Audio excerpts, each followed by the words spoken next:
So today I want to talk about the ceasefire because I've been getting a lot of questions about this. A lot of people are very excited. They're saying, Professor Jiang, the war is over. Trump announced a peace deal. Iran is negotiating in Pakistan. Maybe you were wrong. Maybe America is going to win after all. And my answer is no. The ceasefire is a lie. The war never stopped. And today I want to explain exactly why.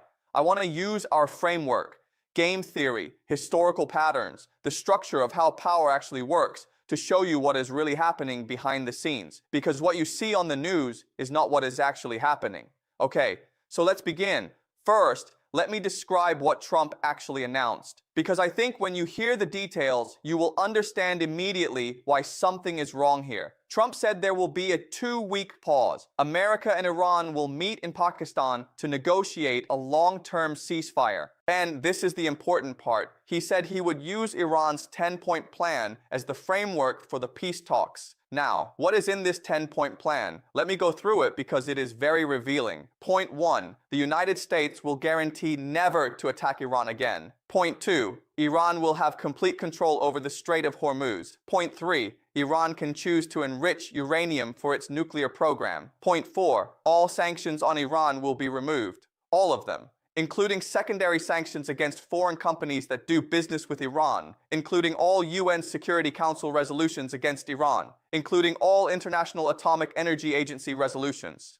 Point 5, compensation and reparations for all the damage that the United States and Israel did to Iran. Point 6, withdrawal of all US combat forces from the Middle East.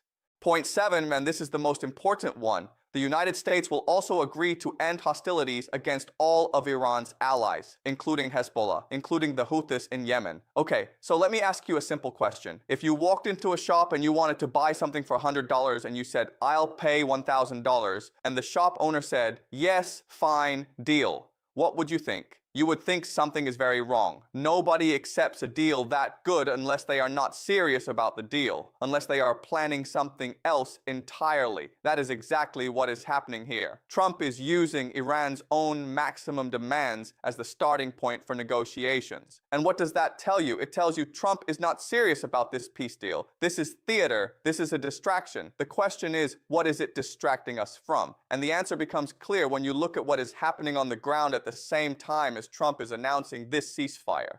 The USS George Bush, a full aircraft carrier, is being sent to the Middle East right now during the ceasefire. More American ground troops are moving into the region. More planes, more artillery, more tanks. The military buildup is accelerating, not stopping. So let me ask you, if this is really a peace deal, why is America sending more forces to the region? Why is the military buildup continuing? The answer is obvious. America is buying time. It is using the ceasefire to get its forces into position. And then, once everything is ready, the war will resume, most likely with a provocation, probably from Israel, that gives America the excuse it needs to escalate.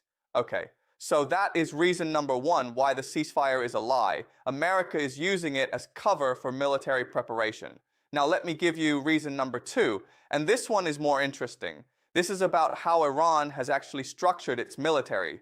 Because here is the thing, even if Iran wanted to honor this ceasefire, it would be almost impossible for the Iranian leadership to actually enforce it on the battlefield. This is because Iran is using something called the mosaic defense. Let me explain what this means, because it is a brilliant strategy, and most people don't understand it. Iran has 31 provinces, and what they have done is turn each province into its own independent military cell. Each cell has its own strategy, its own weapons, its own command structure. They do not need orders from Tehran to fight. They operate independently. Think of it like a dead man's switch. You know what a dead man's switch is? It is a mechanism that activates automatically if the person controlling it is killed or incapacitated. So even if America kills the Ayatollah, even if America destroys the entire central leadership of Iran, these 31 cells keep fighting automatically because they do not need orders. They have already been told fight until we win or fight until we are destroyed. Now think about what this means for a ceasefire. If Iran's political leadership in Tehran says, okay, we've agreed to a ceasefire, they then have to go and tell 31 independent military cells spread across the entire country to stop fighting. And these cells, these are IRGC commanders. These are soldiers who have been fighting for months, who do not trust the Americans, who do not trust the Israelis. They are not going to obey a ceasefire order just because some politicians in Tehran said so. They will say, no, we don't trust this, we keep fighting.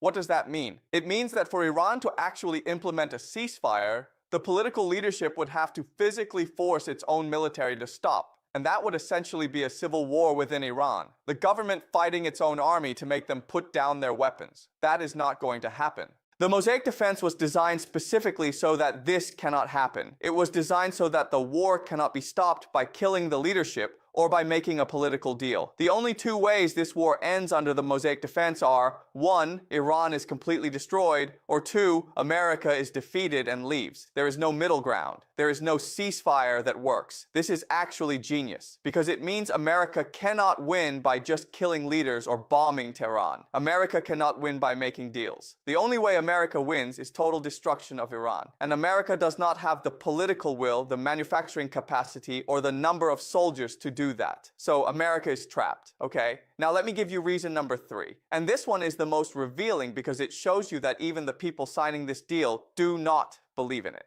The ink was barely dry on this ceasefire announcement when Israel launched more than 100 strikes across Lebanon in 10 minutes, more than 250 people killed in 10 minutes during a ceasefire. Now Iran's position was always that this peace deal includes its allies, that Hezbollah in Lebanon and the Houthis in Yemen are part of the agreement. Iran cannot sign a deal that leaves its allies to be destroyed. That is a fundamental condition. But after Israel bombed Lebanon, what did America say? J.D. Vance, the vice president, came out and said, oh, this is a legitimate misunderstanding. We thought Hezbollah was not part of the deal. The Iranians thought it was. A misunderstanding. Okay, so you announce a major ceasefire that is supposed to end a war, and you did not even agree on who is covered by the ceasefire. Does that sound like a serious peace negotiation to you? Of course not, because it is not serious. Israel bombed Lebanon immediately to send Iran a message. We are going to keep destroying your allies no matter what deal you sign. And America stood back and called it a misunderstanding. This tells you everything. The ceasefire is not designed to work. It is designed to create a situation where Iran breaks the ceasefire because it has to defend Hezbollah.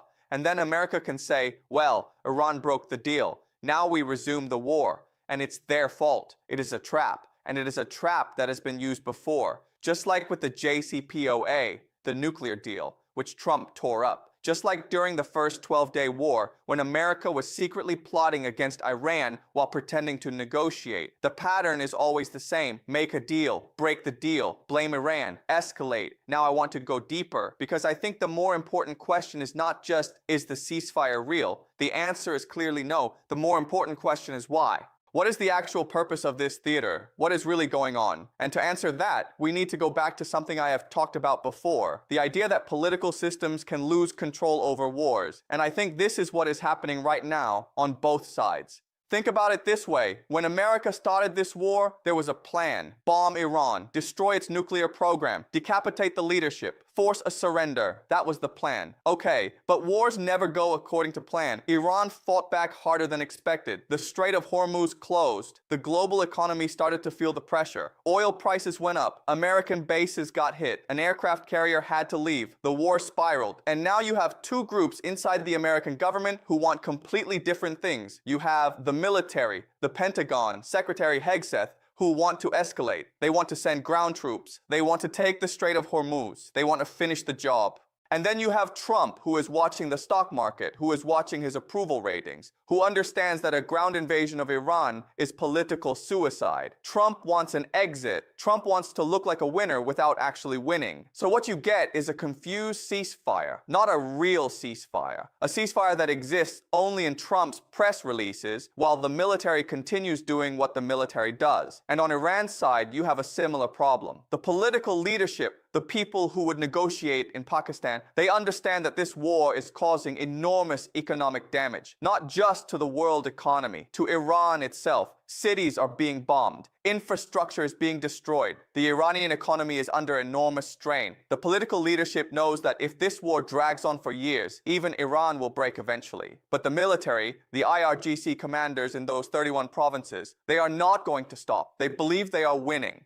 They believe the Americans are running out of interceptors, running out of political will, running out of money. Why would they stop now when they are winning? So what you have is a split, a schism between the political leadership of Iran that wants to negotiate and the military leadership of Iran that wants to keep fighting. And this split, this fissure, is actually dangerous because it means Iran is no longer operating as one coherent unit. And over time, as this split deepens, Iran will become less effective on the battlefield. Not because America is winning, but because Iran is becoming divided against itself. Okay, now I want to talk about Trump because a lot of people ask me, is Trump stupid? Is he a genius? Is he playing 4D chess? Is he just an old man who doesn't know what he's doing? And my answer is yes to all of them. Let me explain. Trump is not a military genius. He is not a geopolitical genius. He does not understand the Mosaic defense. He does not understand the Strait of Hormuz. He does not understand game theory. When he says things like, we'll negotiate with bombs, or I'm going to pick the next Iranian leader, he genuinely believes these things will work. He is not pretending. He is just wrong.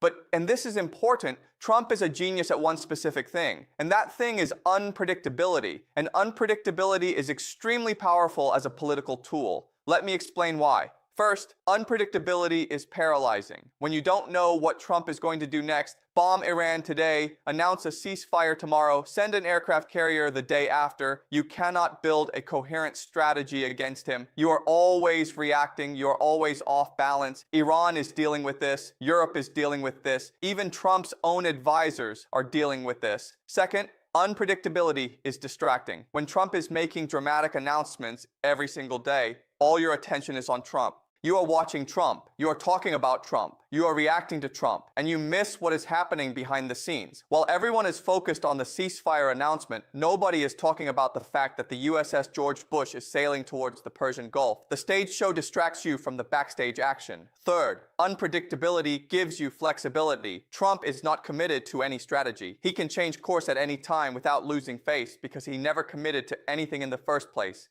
He can call something a victory even when it is clearly a defeat, and his base will believe him. So yes, Trump is the clown, but there is a method to the madness. The ceasefire announcement is not a mistake. It is not stupidity. It is Trump doing what Trump does best, creating noise, confusion, and cover while the real moves happen in the background. And now I want to talk about the global economy, because this is where the ceasefire lie becomes most dangerous. Not dangerous for Iran, dangerous for everyone. The moment Trump announced the ceasefire, oil prices dropped, stock markets recovered, there was relief. Oh, the war is pausing, the Strait of Hormuz might reopen, energy supplies will normalize. And that relief was the point. The ceasefire was announced not because there was a real deal, but because the markets were panicking and Trump needed to stop the bleeding. But here is the reality. The Strait of Hormuz is still effectively controlled by Iran. The energy shortages are not going away. The fertilizer shortages are not going away. The petrochemical shortages are not going away. The ships that were diverted weeks ago are still being diverted. The supply chains that were disrupted are still disrupted. The price relief from the ceasefire announcement will last maybe 2 weeks. And then markets will realize that nothing has actually changed on the ground. And prices will go back up, and the global economic pressure will intensify again. And this is Iran's actual strategy. Remember, Iran is not trying to defeat America in a single battle. Iran is trying to make the cost of this war economically and politically unsustainable. Every week, the war continues, the economic damage deepens. Every week, the political will in America weakens. Every week, the global pressure on Trump to find a real exit increases. Iran is not in a hurry. Time is on Iran's side, and a fake ceasefire that buys America 2 weeks of market relief does not change that equation at all. So let me now put all of this together, because I want to give you the complete picture of what is actually happening. Trump announces a ceasefire. Why? 3 reasons. 1, to calm the markets. 2, to buy time for military positioning. 3. To create a trap where Iran breaks the ceasefire by defending Hezbollah, giving America the excuse to escalate. Israel immediately bombs Lebanon. Why? Because Israel does not want a ceasefire. Israel wants to drag America deeper into this war. Israel wants America committed to destroying Iran completely. A partial ceasefire that leaves Iran intact and in control of the Strait of Hormuz is a disaster for Israel's long-term strategy. So Israel breaks the ceasefire immediately, deliberately, to make sure it does not hold. Iran faces a choice: honor the ceasefire and abandon Hezbollah, which is politically impossible, and which Iran's military will refuse to do, or defend Hezbollah and be blamed for breaking the ceasefire. It is a trap with no good exit, and the Mosaic defense means that even if Iran's political leadership wanted to take the ceasefire deal, the military would not stop fighting, so the war continues regardless of what happens in Pakistan. And through all of this, the global economy continues to bleed. The oil shortage deepens, the fertilizer crisis worsens, the pressure builds, and eventually, not today, not next week, but eventually, that economic pressure will force a real reckoning, not a fake ceasefire, a real settlement on Iran's terms, because Iran is the one with escalation dominance. Iran is the one with time on its side, and Iran is the one whose military will not stop until the war is won. Now, I want to end with something I think is very important, and it goes back to our framework for understanding how the world works. We have talked before about how power operates through layers. You have the empire, the muscle, you have the finance, the game masters, you have the global economy, and then you have the narrative, the media, the culture, the stories that make people believe the system is fair. Right now, the ceasefire is a narrative move. It is the system trying to tell a story. The war is pausing, peace is possible, everything is under control, because the system needs people to believe that story in order to keep functioning.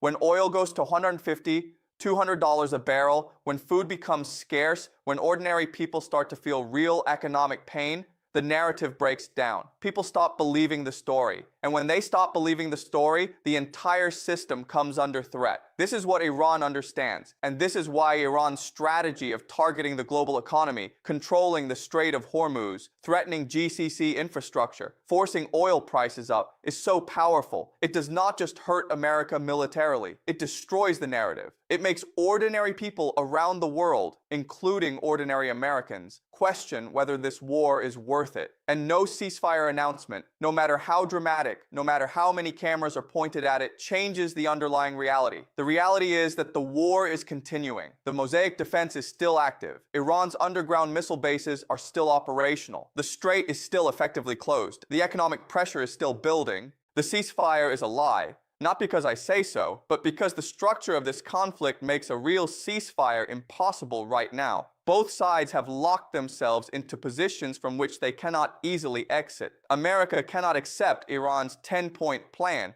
It is a complete surrender. Iran cannot abandon its allies or its military. The Mosaic defense will not allow it. Israel will not allow a peace that leaves Iran intact. So where does this go? The war continues. The economic pressure builds. The political will in America erodes further. And eventually, this is my prediction, this is what the structural analysis shows, America will be forced to find an exit, not on its terms, on Iran's terms. Because that is where the game theory points. That is what history shows us happens when an empire overextends into a war it cannot win. The ceasefire is theater. The war never stopped. And until the underlying structural realities change, it will not stop, okay? So that is my analysis for today. Was this interesting? Was this clear? Good. I want you to think about this framework. Question it. Ask yourself, does the evidence support what I am saying? Because that is what predictive history is about. Not accepting my word, not accepting anyone's word, thinking for yourself, using the evidence, using history, using game theory. The truth is not always in front of you. Sometimes you have to be willing to look behind the curtain.